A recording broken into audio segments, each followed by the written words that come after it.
I'm Mira. My pronouns are she, her. I'm from Trafford.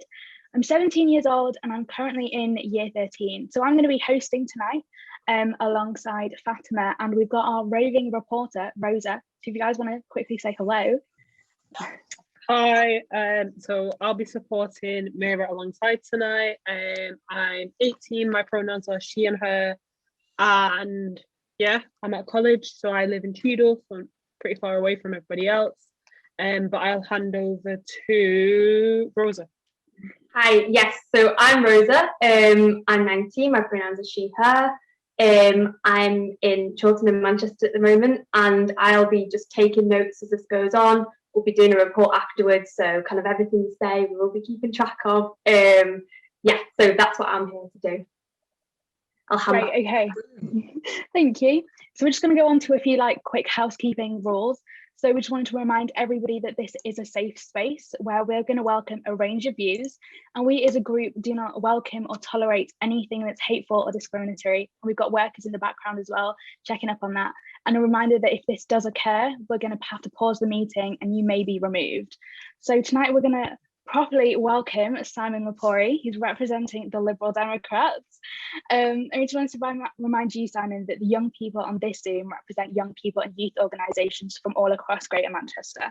So we have 7 topics that we'd like to ask you about, and each are coming from young people, and they're all connected to your potential role as the next Mayor of Greater Manchester. So to keep us on track, there's a maximum of 5 minutes per topic. And our reason for being so strict is to give all of the candidates that we're speaking to the same opportunity. So I know this was all mentioned in the pre-information, but just to reiterate that this event tonight is going to be recorded. Of course, as Rosa said earlier, she's going to be taking notes on everything and going to be reporting to young people afterwards to make sure that we're being as transparent as possible, which is also what we expect from our candidates as they are politicians. So, okay, great. Are we all ready to start? Yes, thumbs up. Okay. Fabulous. So we're going to go to our first question, and I'm going to go to Winnie for this. Hello, so this question's on housing, and it's clear that there's a lot of homelessness in Greater Manchester, and this is clearly an important issue. So what's your short-term and long-term strategy to prevent and tackle homelessness? So the short-term solution is already there, and I have to give our current mayor a bit of credence on that. The bed for the night is simply that. It's a bed for the night. With the, I think they're looking at placing in, I want to say storage tanks and turning them into temporary homes under the arches, which is great. But these are short-term measures. Long-term, we need to deal with homelessness and home affordability across Greater Manchester, and that has a lot of facets to it. So it's why is someone homeless, and it's not just one thing or another. So there could be mental health issues, there could be substance and alcohol abuse within that, there could be financial problems, there could be abuse issues in that person's history, and we need to be able to tackle all of that and actually help that individual through whatever issue they're having that is causing their homelessness. So I do propose a collaborative approach, more so than we have at the moment, and it starts in communities. And it's linked to, at the moment, we're promised a police officer for every ward in Greater Manchester. In Greater Manchester, which is great. That's being rolled out. What I want to see is you've got those police officers in each ward. So in Trafford, where I am, I live in Stretford, and I live in Gorse Hill ward in Stretford. So we've got Longford, Gorse Hill and Stretford wards that make up Stretford, and part of Longford is also in Old Trafford, with Clifford ward in Old Trafford. But those 3 wards, or 4 wards that make up this side, will have 4 police officers. So why can't they all have 2 or 3 youth workers? Why can't they all have a designated mental health community nurse? Why can't they all have a designated outreach worker or a designated social worker to work alongside housing association officers, to work alongside head teachers and primary school teachers and secondary school teachers and colleges, to actually build a safety net within our communities? So instead of allowing someone to become homeless because there's not the services there, we actually deal with the problem before it becomes bigger. And that's a long-term solution that we could probably roll out over the next 10 years. It would mean lobbying government for extra money, but as you're probably aware, the Mayor of Greater Manchester has influence and guidance control over £6.3 billion of health and social care funding for the city region. So actually using some of that to prevent the need for healthcare, or prevention is better than cure. I'm so sorry, Simon. I'm going to have to jump in because we do have a few other questions. Yeah. So Winnie, I just wanted to ask you, did Simon answer everything that you wanted to know there? Yeah, thank you, Simon. Great. So, pass it on to Georgia now then. I can talk for England, so I do apologise. We've got about 2 minutes left altogether for this one. Okay. Sorry. It's okay. If you were elected, can you commit to using empty homes in Greater Manchester to house the homeless? And how you implement support services to complement this? So it was at Enter Homes. Empty homes. Empty homes. Mm-hmm. So, that's actually part of a wider housing debate. There are something like 12,000 empty homes across Greater Manchester. They need to be brought into use, and councils need to use the powers they already have. The mayor should be pressurising the council leads, the leaders of all the councils, all 10 councils across Greater Manchester, in order to bring those houses back into use. In Trafford, our Liberal Democrat team put forward a motion that was accepted by council to actually build the council tax escalator on second homes and owned empty houses. So it will eventually cost more to keep that home empty than to actually have someone renting it. And I think that's something that just needs rolled out across Greater Manchester. So if you were to become mayor, you would commit to using empty homes? Yeah. Okay. I shrug my shoulders when I say that, because it's a no-brainer. We should be using these empty homes. And I'll repeat what I actually said to when I spoke to Manchester Friends of the Earth. I won't reject an idea just because I didn't come up with it. And the fact with this is we already have the powers in place to do this, to get those empty houses in use. We just need to put pressure on our council leaders to actually use the powers they've got to bring those houses into use. And just quickly, coming back to the second part of the question, how will you implement support services to complement using empty homes? So with the support services, it goes back to what I was talking about, actually having those community groups, those hub groups of social workers, police officers, head teachers, mental health nurses, community health nurses, actually working together to house people in empty homes or bring homes into use and use them to house our homeless or families in need of a home.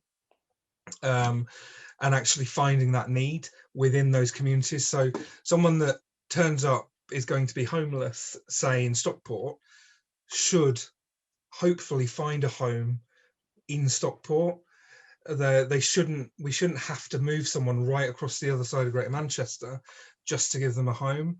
And having more local community-based approach to services will hopefully allow us to keep people in the communities that they're aware of and they're happy in, and they're aware, they know, unless for some other reason it's better for them to move on to another area.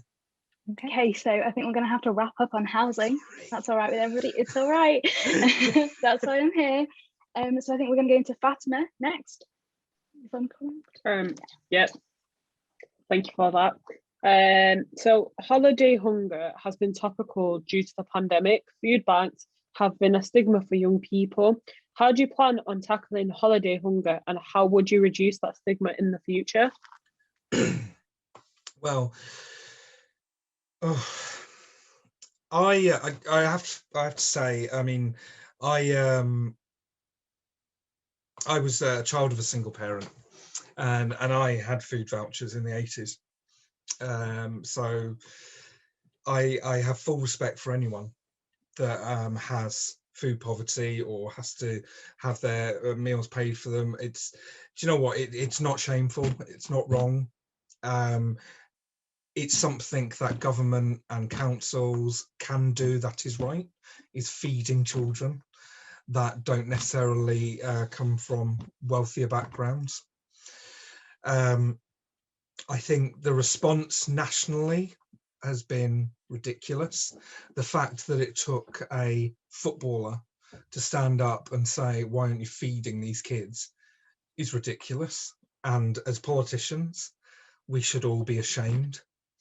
I know we've said as a party that you should be feeding kids. I mean, it shouldn't stop at holiday times. And I think what's made it more acute is the fact that you've got families that would normally send their child to school to get those meals. Yeah, they're having to feed them at home themselves. So when it comes to the school holidays, it's just that budget's not been there, and it's that understanding, or that, I wouldn't say understanding, that budgeting of food and that managing of food through the week to get to the weekend or get to holidays has just been more difficult because of the pandemic. So actually sending out food parcels during holidays should have been a given.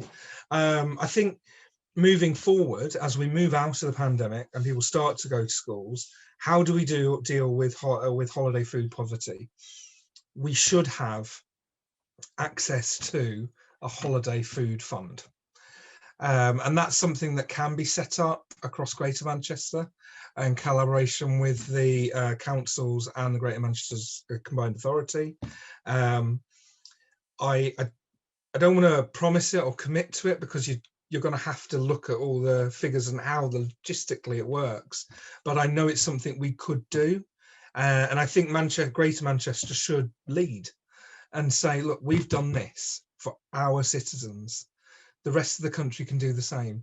Whether you're in the West Midlands with your Metro Mayor, Liverpool City region, or the West of England, you can do this. We all have the powers to do this.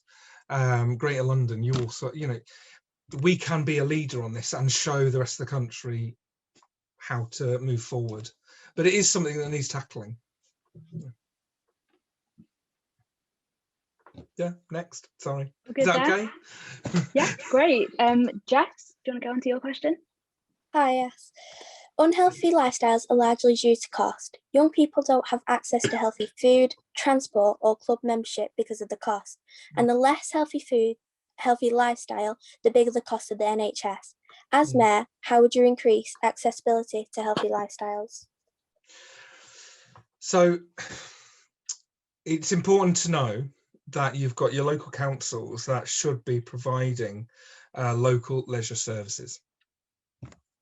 The mayor can guide and ask and suggest planning issues and build this leisure centre here. Can you as councils provide this? What more money do you need for this? But leisure services are run by your local council, and that's not a cop-out.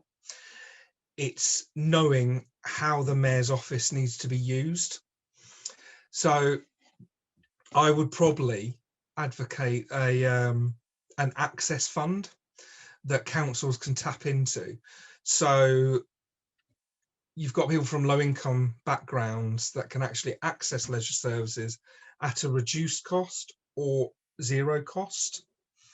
And then the councils can then actually go to the combined authority and say, all right, we've had this many people access on their reduced rate or free rate.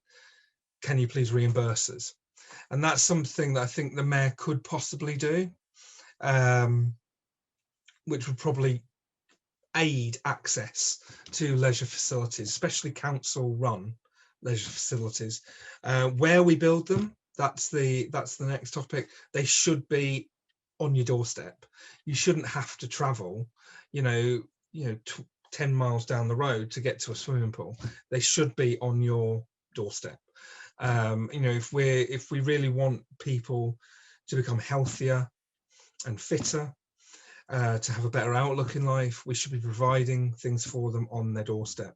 And I go back to the community hub mentality of, you've got all of these professionals, they can actually guide the council, they can guide the mayor's office, say, actually, we need this in our community, we need this here, we need this here. That was great to hear, Simon. Thanks. Thank you so much. Jess, did Simon answer everything? Yes, thank you. Great, fabulous. So I think we're going to move on to Leanne now.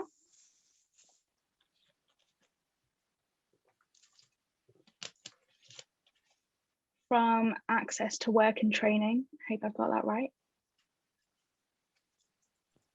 Hello, my name's Leanne, and what I'm going to ask you is, as a young person, I find it challenging to find access to jobs and training for the future.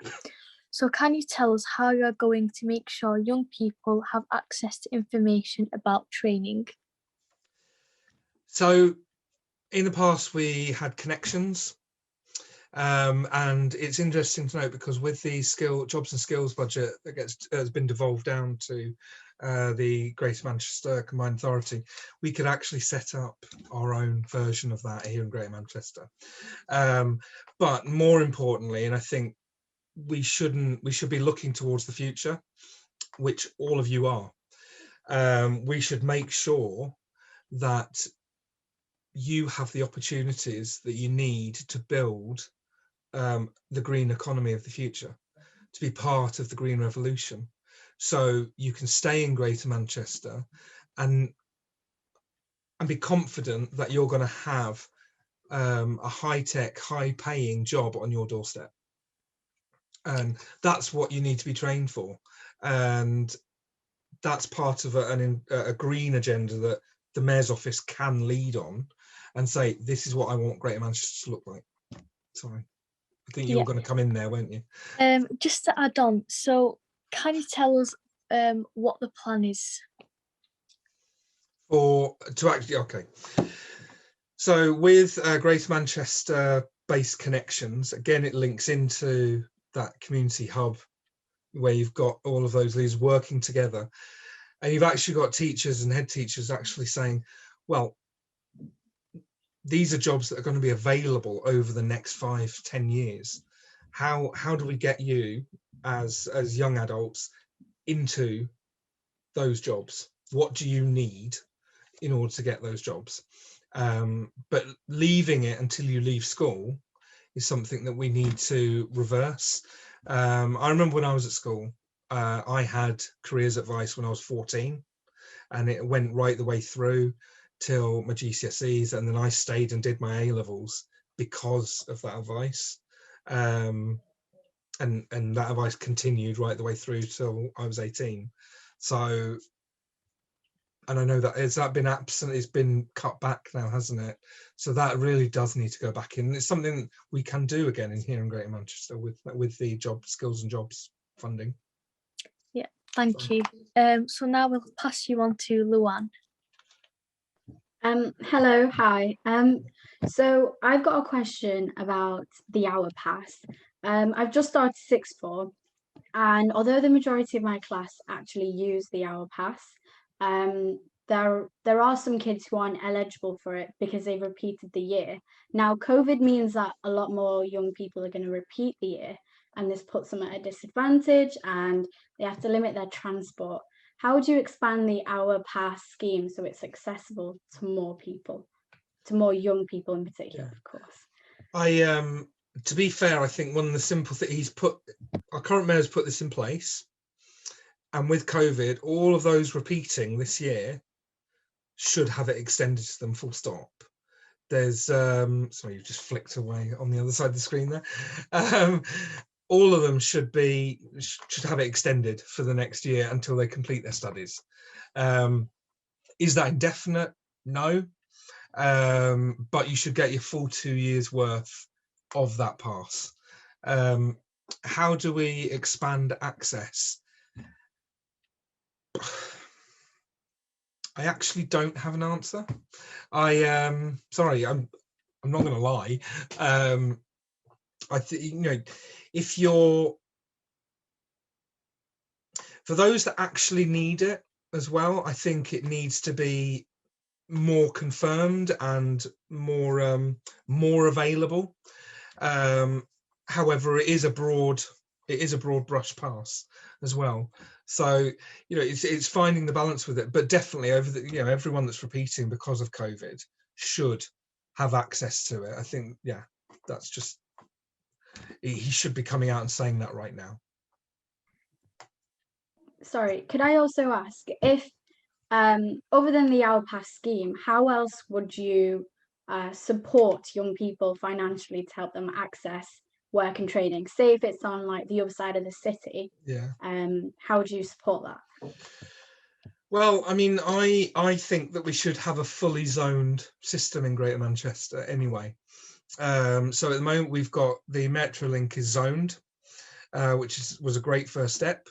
I think all bus routes should be placed into that zoning system, and I think all trains within Greater Manchester should be placed into that zoning system.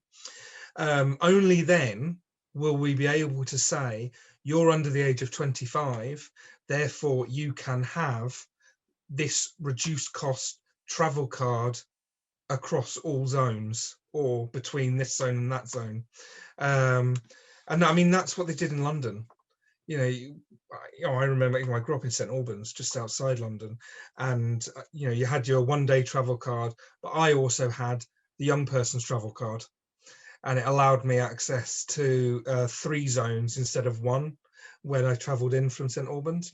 So until you have that fully zoned system, it's going to be difficult to offer what you need, and I just don't understand why it's not been done in Greater Manchester. So yeah, that would be my answer, and that it would enable reduced cost travel. Great. Luan, is there anything? We're all good? No, thank you for answering. Thanks. Great, thank you. So we're going to move on to Adila now.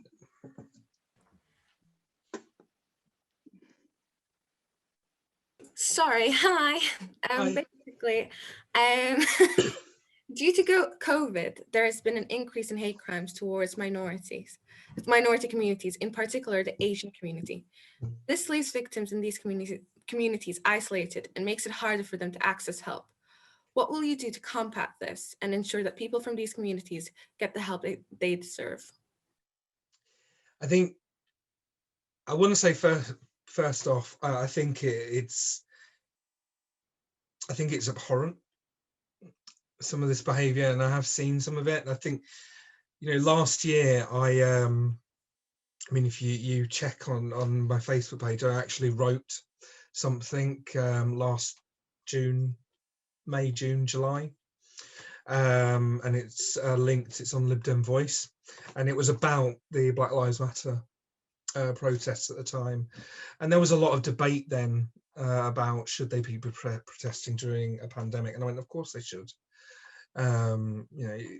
If it had been my community, and I'm part of the LGBT community, that had been under attack, I would have protested. And I mean, I was in Piccadilly Gardens for some of those protests, and it was safe, and I didn't feel unsafe there. I just wanted to say that, because how do we combat divisions in our society? And I was having this conversation with 2 people from MEND, which is the Muslim Engagement Network. the other week, and we were talking about it, and I think, look, so much has changed over the past 20 years for you know, people from a Muslim background, that we really need to get back to basics. And actually, it's a really difficult subject, but it's not a difficult subject at the same time. I'm finding it hard to put my words in into context. Community outreach is definitely the first port of call, and I think those community hub with multiple agencies working together, working in communities to actually build trust, build understanding, and build involvement would be a key first step. But we have a wider issue in this country with race, and I can't solve that on my own. And it needs to be dealt with. And I think the past 5-6 years have opened up a Pandora's box, and I don't think it's going to be silenced quickly. But weathering it and standing up against it and actually calling it out is something we can all do, and do it visibly. Sorry, that wasn't as in-depth as I think you deserved, but It's fine, but can I get you to promise that you will stand up against it rather than, say you will and then not do that? I will say what I said to those ladies. I've always stood up against racism. It's not, I've always stood up against ignorance and hate, because there's no need for it in society. Whether it is religious hate, whether it is a racial hate, sexism, and LGBT hate as well, and homophobia. I think at the moment, I mean, a lot of friends and colleagues in the trans community are dealing with a lot of hate and a lot of nastiness, and I always talk to them, and I'm saying, well, what can I do? What can I actually do to help you? Because coming along, giving you a pat on the back seems like it's patronizing, but some of them say, you know what, sometimes all we just want is someone to tell us it's going to be okay, and a safe place to actually retreat to. And I hope that, yes, if I say this is wrong, everyone should stop doing this, that makes, if that's a happy place for you, then that's an easy thing for me to say, because I'll always say that. If you need anything I hate more, to jump in. Sorry. This is such an important conversation that we're having. No, it's all right, but we've got one more question on this topic as well. So if it's all right if I go to one more. Hello. So I'd like you to tell me, what are you going to do to help strengthen the investigation of emotional and psychological abuse, because it is very hard to detect as it isn't visible? Yeah. So psychological and emotional abuse, as you rightly said, it is, it's awful. And I think the police, GMP as a whole at the moment, is going through a huge period of change and restructuring. Part of that should be dealing with how they deal with emotional and psychological abuse, and having a better understanding, having more training for our police officers, but also going back, and I will go back to it, that community hub of having those social workers and outreach workers that actually have the training to recognize it, even though it's not said to them. Having that moment of clarity when they're with people to say, actually, there's something not right here. Let's investigate it. Let me talk to the police. Let me talk to the other community members that we've got in this community hub, professional hub, about this person, whether they be a child or whether they be someone, a retired person in their 80s. It's important that community hub supports them through, but recognizing the signs early enough. And again, it goes back to that prevention is better than cure. But yeah, does that answer your question ish? Yes, thank you. Thanks. Great. Thank you, Simon. So I think we're going to move on to Madison, Hannah.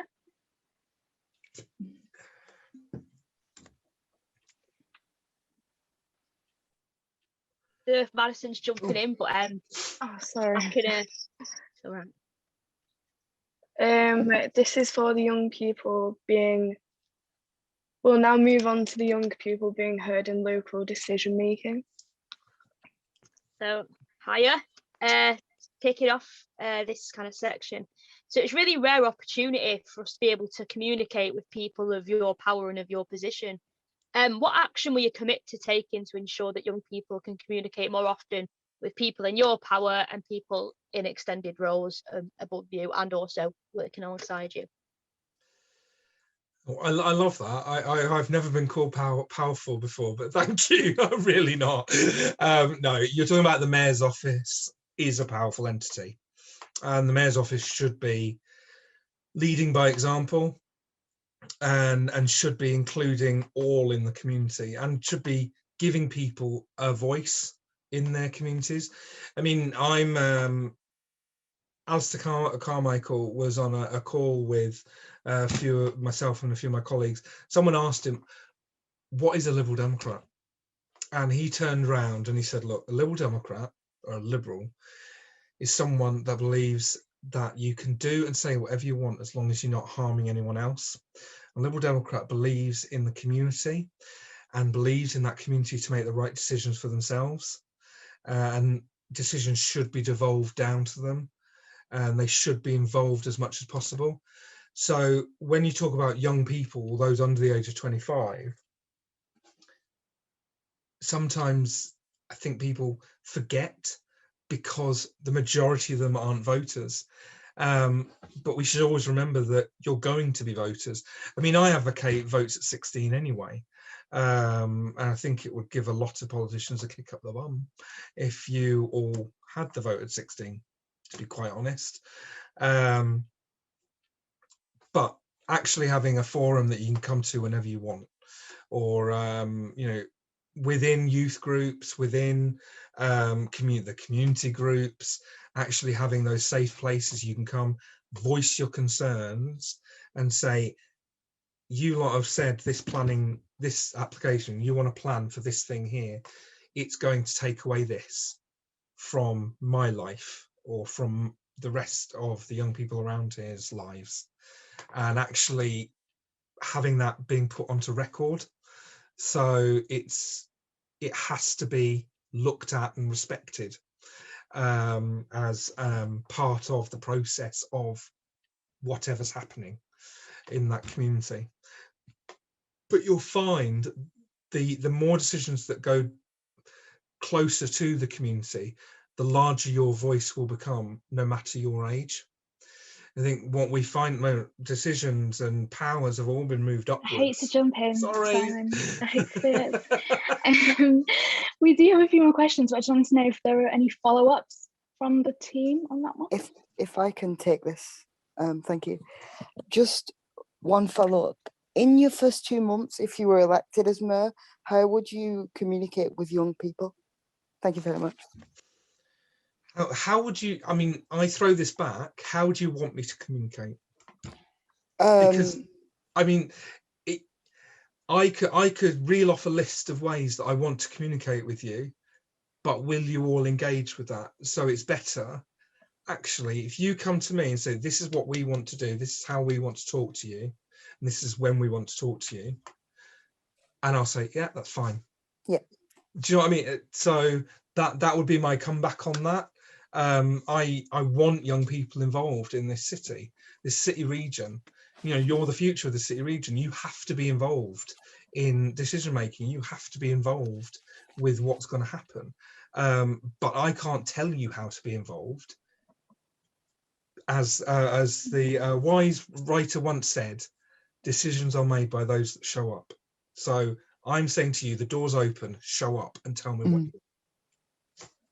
Yeah, all sounds good. I'm sure we'd love to carry on that conversation with you. So we've got one more question, I think, from Jacob. Oh, Jacob, you're on mute. Yeah, sorry I've had my cat. I've been eating my tea, which is curry, which is ironically sort of Lib Dem yellow-orange colour, ironically. Oh, my sympathies. Go on. Anyway, so would you put police in schools? And if so, how will you consult young people in schools about this? No, they don't need to be in school. Schools, full stop. If you want me to have a debate about it, I will do, if anyone disagrees with that. But they shouldn't be in schools. I think creating those community hubs that include teachers and social workers and youth workers away from schools is perfectly fine, and that's all we need to do. With that, having police officers in schools is only going to be detrimental to people's safety, their feeling of confidence, their education as a whole, and what powers are police going to have in schools? Are we going to have students being searched every day? No. Sorry. Thank you. Are there any follow-up questions from the team, or are we all good there? Yeah, I have a follow-up if that's okay. So one of the reasons why people may support is putting police in schools is that it would support this idea of safety in schools. So if you are against this, how will you make sure that young people are safe in schools? And is there a way that you could use education to ensure this? Thank you. Yeah. So safety in schools, we do have a problem in how we speak to young people in this country, and it's a wider conversation, but it involves proper drug and alcohol education. It involves proper and age-appropriate sex education. It involves proper female empowerment. It involves proper, religious tolerance training and engagement, and actually building those programs into our education curriculum once again, properly and effectively, will reduce intolerance, bullying, sexism, misogyny in schools. And to be fair, teachers should feel empowered to call it out. They already are able. They're in the position of power when you're in school. They should be calling it out and stopping it. Yeah. Thank you so much. Yeah, great. We've finished. We've got 2 more topics to go. It's all right. We've got it's all right. I'm going to go to Lydia now. Hi, Simon. So I'm going to ask you a question about mental health. So my question is, as young people, we have a lot of ideas and ways to include mental health in the school, college and uni curriculum. If you were successful in your position, would you be willing to help us implement mental health into the curriculum in educational settings across Greater Manchester? And how would you ensure this was accessible to everyone? Yes. Again, it's very easy for me to say yes, and I actually mean it. Not that I meant everything else said tonight, but no, mental health has been a cornerstone of Liberal Democrat policy for the past 20 years. We've said it needs to be spoken about more, it needs to be wider education on the issue. And to go back to the last colleague, it's one of those things that should be taught alongside all of those other issues of tolerance and understanding and openness about mental health. I know, mental health campaigns are having a rough 48, 72 hours at the moment. And I think, if anyone gets to see the clip from this morning's Good Morning Britain, please do. It was a thing of joy, with Piers Morgan's finally walking off set, because he was being called out. You shouldn't get away with standing up and saying, I don't believe that you have a mental health problem. Everyone's mental health problem is their own mental health problem, and they should feel empowered to share it. Piers has just actually resigned. Brilliant. So everyone should feel empowered to be able to talk about it in a safe place and in a safe way. and all of our schools should be at that point. I mean, I do. I'm going to just digress, and I hope Mira allows me. I went to secondary school in the period when Section 28 was still on the books. If you don't know what Section 28 is, go research it. It was an awful piece of local government legislation that was so ambiguous about LGBT teaching and understanding, and that basically teachers who saw bullying, didn't call it out because they thought, oh, Section 28, I can't call out if you're having a go at someone, bullying someone because they're gay. And that was that's the extreme example of it. But so I think we're at that point with mental health, but there's no law stopping us from talking about mental health in schools. So we need to, and it needs to be done quickly. We've got high rates of suicide attempts and suicides in young people. You need a safe place. You need to be able to talk about this openly. I hate to jump in again. Sorry. I just want to make sure that we're all on track. That's all right. So we've got a second question. Can't seem to find Maddie or Bethan on here. So Lydia, if you would like to ask that. Sorry. Oh, you are. There we go. Yeah, that's sorry. all right. My name's Madison, and I just want to ask you a question. So a few years ago, statistics told us 1 in 10 young people had diagnosable mental health conditions. This is now 1 in 4, and that is just diagnosed. Despite growing need, mental health support continues to be lacking, and this is the same for young people in Greater Manchester. For this in minority groups, this adds another layer of difficulty, and accessing support becomes an even harder challenge. As Mayor, will you ensure that mental health services are properly funded and accessible for all? And how would you plan to do this? Thank you.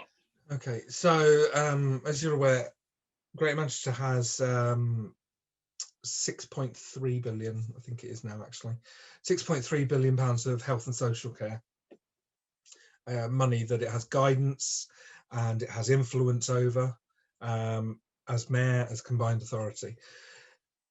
You're sitting down with all of the trusts and all of the commissioning groups and all of the GP groups across Greater Manchester, and actually saying to them, we all know, we're all healthcare professionals, and I can actually say that because I am. We all know that prevention is better than cure. So in me, you've got an advocate for that. So let's do that. I'm not, it may take a while to get it organised and get it sorted out. But over the 4 years, or 3 years in the next term, it's something that could be achieved. And lobbying central government for more money and directed money. So if we're saying 6.3 billion covers all healthcare and social care, actually we want an extra 50 million to cover this expanded service in mental health care.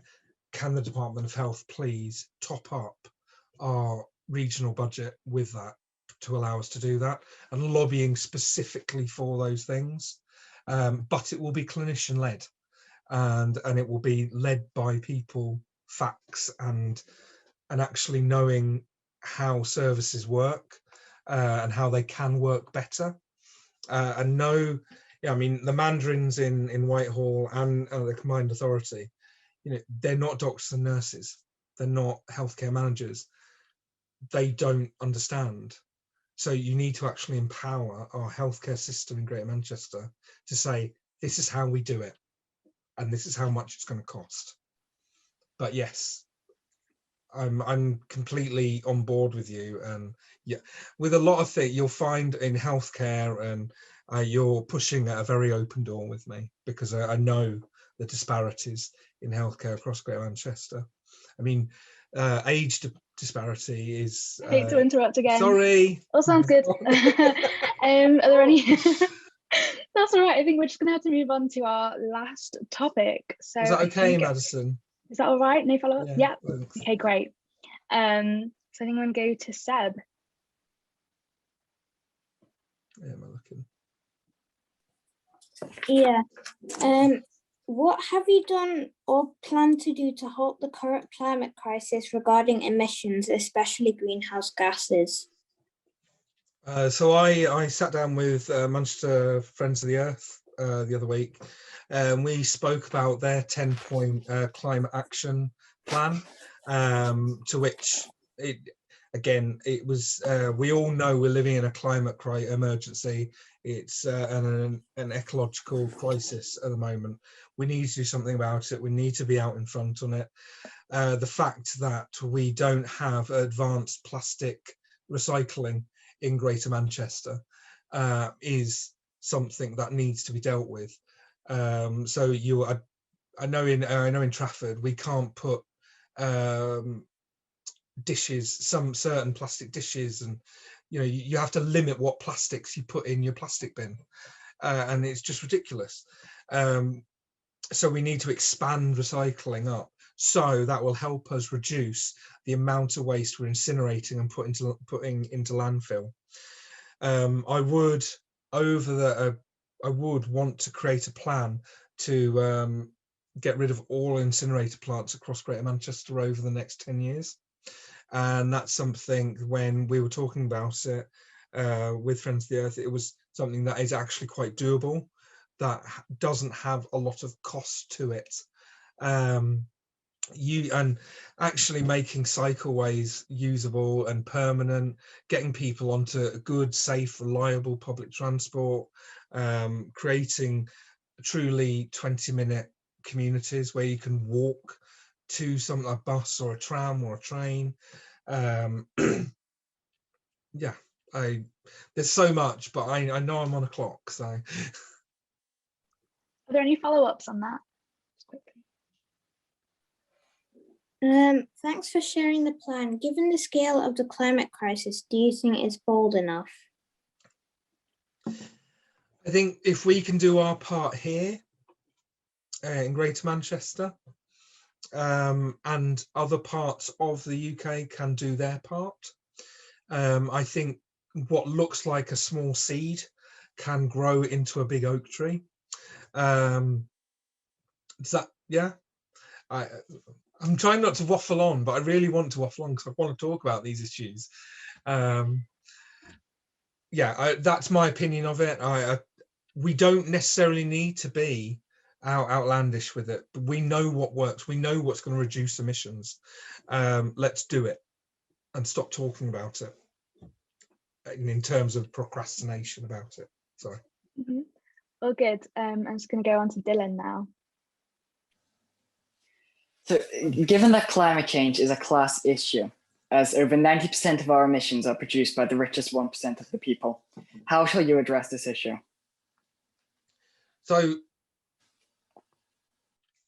90% of emissions are caused by 10% of the population across the world. Is that what you're saying? Or well, it depends on the sources, because there's quite a few ways of measuring this. So, for example, you can check the amount of carbon within the ice in Antarctica, things like that. There's loads that you can just take samples from the atmosphere. However, when we look at the leading scientists, often it is agreed, when we can trace back to where this is from, 90% of our emissions are produced by the richest 1% of people. Sometimes that varies, sometimes it's richest 10%, but largely the fact remains. The cause of climate change is those who own the means of production, their exploitation of the planet and destruction of biodiversity. Yeah. So that can be traced back to those who own the means of production, the richest 1 or 10%. So that's my question. No. I am a proponent of passive house building. I bring that into this because at the moment, the developers are saying, oh, it's too costly to build them, so we can't mass produce them. We know they're lying because they've been mass produced elsewhere in the world at a very affordable price. And actually having Greater Manchester, a diktat across Greater Manchester saying we want all buildings to achieve these housing standards. The likelihood is that the developers will take us to the High Court and say this is unlawful, and that's when you challenge it. And doing that makes us challenge government in Westminster to say, actually, you could actually set this law and pass this law across the entire country. Why aren't you? And it's that soft power of lobbying and getting laws changed through the legal system, which is what will happen if you start putting in place a lot of these decisions that will I have to aid. cut you off. Sorry. Right, I hate doing it. I'm so sorry. I'm here. I can stay on. I don't mind. Just lengthen out, please. Are there just any quick follow-ups from anybody there? Yeah, just one quick. Well, maybe not so quick, but we'll see. Right. With the current Greater Manchester carbon neutral target of 2038, taking into account aspects of social justice, how would you measurably try and achieve any targets you want? So that's actually a difficult question. Well done. It is going to be difficult to measure, and it is going to be, we're going to see some of, as we start putting in place some climate change initiatives to reduce our carbon footprint, reduce our air pollution. We're going to see how it affects the poorest first. And I go back to my point of those community hub points. If you've got those people in communities, they can actually all feed back and feed up into the combined authority and say, actually, this is what it's doing to this community. This is how it's affecting us. We need to stop this because it is going to be detrimental. We're always going to have air pollution figures, and we need more air pollution monitors across Greater Manchester. We need NO2 monitors, capability on them as well. Those are always measurable. Again, you go back to the recycling rates and the incineration rates, they'll always be measurable. We'll be able to know how much we're recycling, how much we're incinerating, how much we're putting in landfill.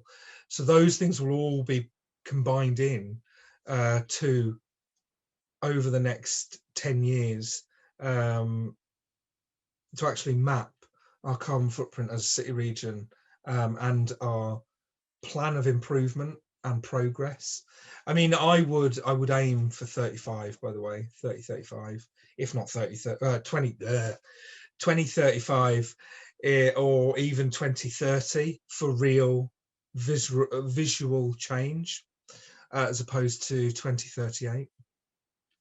But yeah. Is that okay?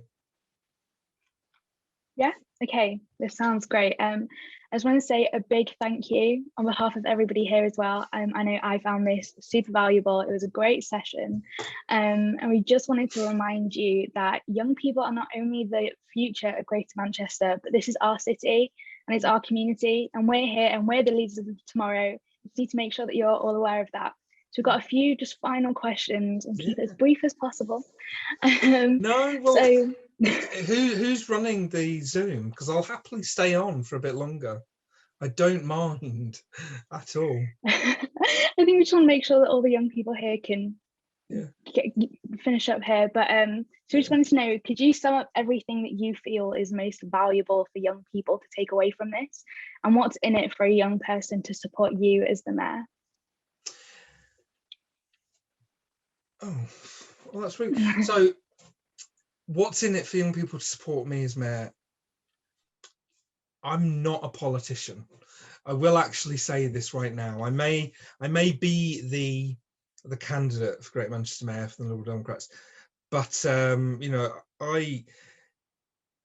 from Cumbria originally. I was born in Whitehaven. My mum moved us down south, divorced my abusive father, and then remarried, and I have a younger brother who's 10 years younger than me.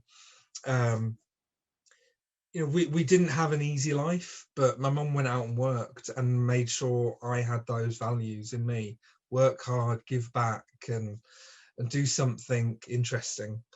You know, I've always been a liberal at heart.